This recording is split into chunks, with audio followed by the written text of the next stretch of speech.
खौफ उस दिन ही मर जाता है जब इंसान ये सच कबूल कर लेता है कि जिंदगी की असल लड़ाइयां अकेले ही लड़ना पड़ती हैं।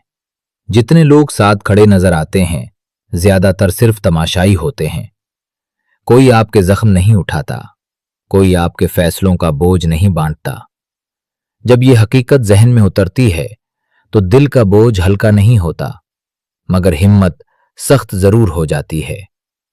इंसान जितना जल्द ये समझ ले कि हर मार्का अपनी ही हिम्मत से जीतना है, उतनी जल्दी खौफ का हातमा होता है। क्योंकि खौफ तब तक जिंदा रहता है जब तक इंसान दूसरों पर भरोसा रखे।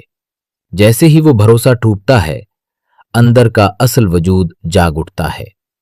अकेले लड़ने का एहसास कड़वा जरूर होता है, मगर यही कड़वाहट इंसान को फौलाद बनाती है।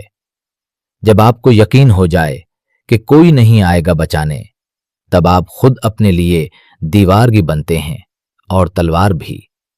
दुनिया इसी इंसान को गिराती है जो सहारों के पीछे भागे, मगर जो खुद पर खड़ा होना सीख ले उसको कोई खौफ छू भी नहीं सकता। अकेलापन कमजोरी नहीं, वो इंसान की असल ताकत का आगाज है। और वो ताकत जब बेदार होती है तो दुश्मन तो क्या, जिंदगी भी उसका रास्ता रोकने से घबराती है।